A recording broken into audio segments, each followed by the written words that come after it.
white house there in the curved road that just glows from a distance, from all the lights that they place in front of their house. It's a traffic jam on that road. There are people that want to go to see the lights. I love the lights. I love all the decorations. And I'm a little saddened this time of year because folks quit plugging in the Christmas tree and they take down the candles from the windows and they start stacking up the wreaths, getting them ready to put back in the attic, and they take away the manger scenes. For most of the world, Christmas exists as the time between Thanksgiving and Christmas Day. It all culminates on December 25th, and then after that, it's just kind of a disappointing time. Where I'm from, in the deep south in Georgia, there's a little bit of superstition that goes along that it is bad luck to have your decorations up on New Year's Day. I always heard that growing up, so we were always in a hurry after Christmas. You had a week to get all your decorations down. And if it wasn't considered bad luck, then even worse, it was considered in poor taste to have your decorations up on New Year's. That was probably the worst part. But as Christians, we are called to view the world differently, aren't we? And so we know that the song, The 12 Days of Christmas, refers to the time period after Christmas Day. That time that spans between Christmas Day and Epiphany really is the season of Christmas.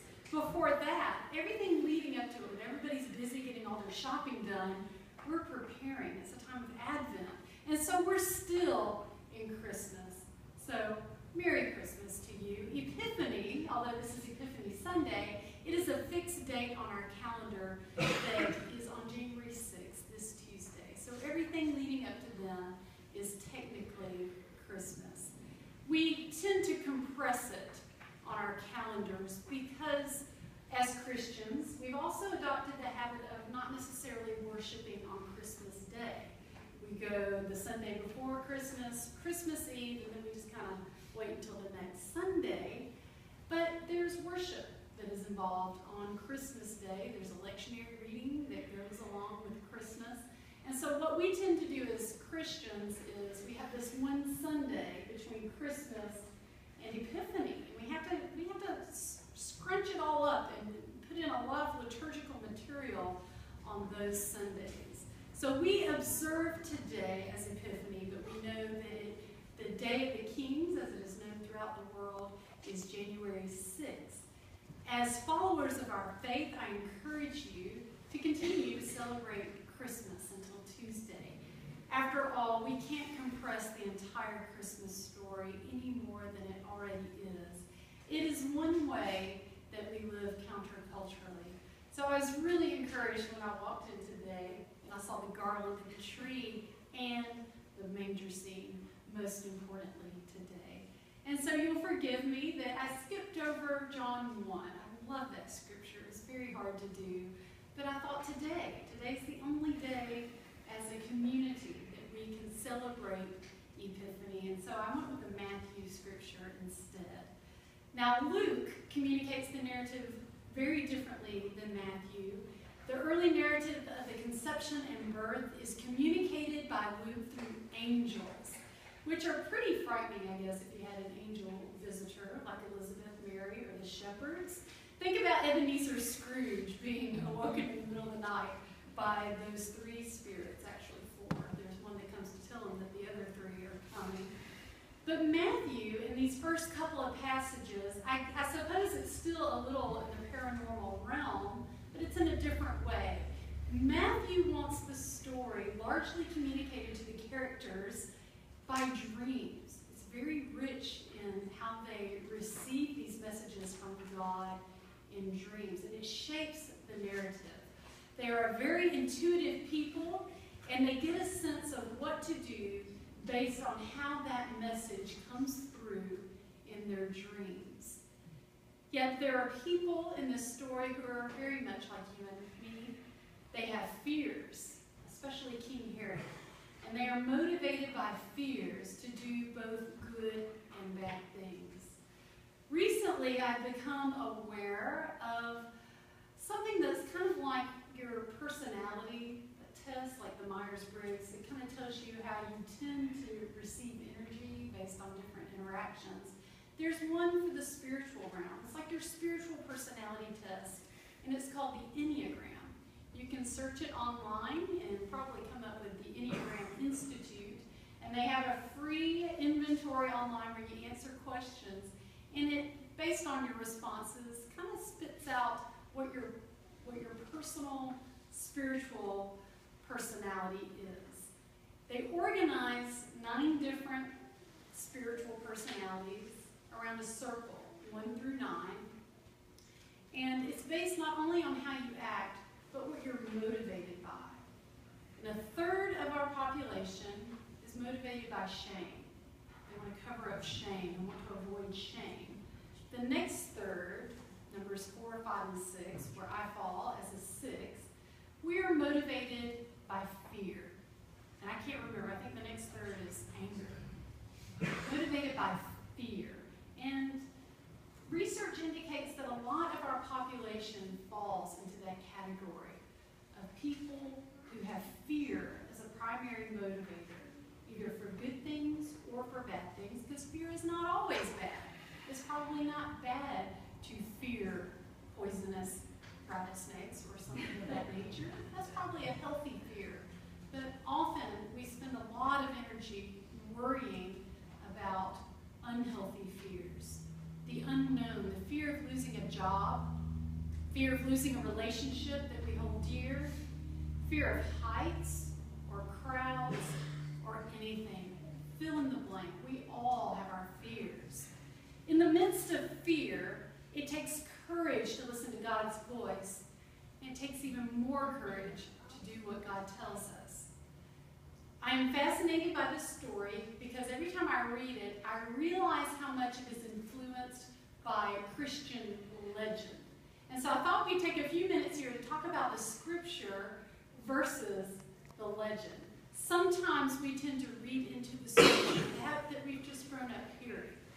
So, our nativity scenes at Christmas always place in the midst of Mary and Joseph overlooking the baby, maybe with a shepherd or two and an angel on top. Who else is always there? The 3 wise men. They're always looking on right there. And that's a way that we have compressed the Christmas story. We have the wise men there at the manger. But if we read the scripture carefully, they never go to the manger. It says that they go to the house in Bethlehem. And if we continue reading into the next story, we know that Herod will call to have all young male babies 2 years and younger killed because he is so fearful of this new leader that has been born to Judea. And so we think that the wise men probably showed up at Mary and Joseph's house in Bethlehem. They did not return to their previous home as soon as we would have thought. But they've set up housekeeping there in Bethlehem. And they have a toddler now. We never hear about toddler Jesus. We hear about baby Jesus and he's being baptized. But he's a toddler. He's about 1.5 to 2 years old. And so these people have come probably from Persia. They have come following the star. And they get pretty close. They get to Jerusalem. It's about 5.52 miles away. And we always know that there are 3 wise men, right? That's a no-brainer. Any good Christian knows there are 3. But the scriptures never tell us that. That's just popular legend that we've read into.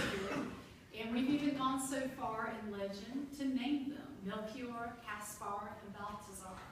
And they arrived bearing gifts. There is no mention about how many wise men there were, or really that they're all men.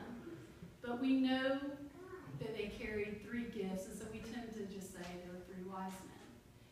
And we've all heard the theological justifications for the gifts. Like the gold represents Jesus' royalty, frankincense probably his divinity for worship, and myrrh was used as a spice and also to anoint people with. Some of those spices were used even as burial spices, so we think that that's foreshadowing his death. But I ask us to consider that maybe we've read that into the story a little bit. There are no reasons listed for why they chose these gifts. Could they have been practical gifts for mother and child. The two herbs have medicinal properties, and at that time, they might very well have been used for practical purposes of medicine and healing. It's just a thought, we don't know that. But it's kind of like they're showing up at a toddler's house, like we would these days, with something practical, like a box of pull-ups and a toy. So I guess that we've always read into the scripture, at least I have. I've always wondered, like, how did the wise men, how were they summoned by Herod? Being so far away in Persia and Herod in Jerusalem, well, they weren't summoned by Herod until they arrived in Jerusalem. That's the first interaction that we know that Herod had with them. And I wonder if that's when his fear really began or if it already existed. And the scriptures call it his star. They followed his star. And I'm just curious enough, I wonder, how did they know it was his star? How did they associate this rising of the star with the birth of this child? They were probably Zoroastrian priests. They read and interpreted the night sky. So it's a little bit of a combination between the study of the night sky, like astronomy, and the interpretation of it, like astrology.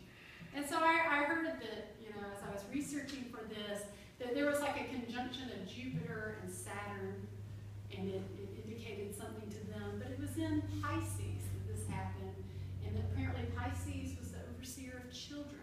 And so they thought something significant was happening with child or children, and they followed. And they followed the star from the east, but they followed it west to Jerusalem. Some of that doesn't always make sense. And they got pretty close. Actually, it was 5.52 kilometers, which is about 8 miles from Bethlehem. And when they exacerbate Herod's fear, he, a pagan, turns to the Jewish leaders, the scribes and the chief priests. I find it very interesting that the Roman leader would consult with the religious leaders from a region that he doesn't hear. They quote to him from the minor prophet Micah that a leader will rise up out of Bethlehem, and that seems to be all he needs to send the magi or the wise people off to this little town. It's a very interesting story, I think, because it relies on pagans, people far outside the Jewish faith, in order to propel a story that leads us to our faith. In fact, Herod and all his subsequent sons will be persecutors of not only Jews, but particularly Jesus. But Herod is the first one in Matthew's gospel to recognize Jesus for who he is. He calls him Messiah, which means anointed one. Herod is motivated by fear. He fears this child will unseat him and will take away his power. We know in order to be afraid, we have to recognize that which makes us afraid. He is quick to acknowledge that this child is much more than your average toddler. I don't know if Matthew wants us to extrapolate this from the text or not, but I can't help but notice the role of science and outsiders to the faith in the development of this story.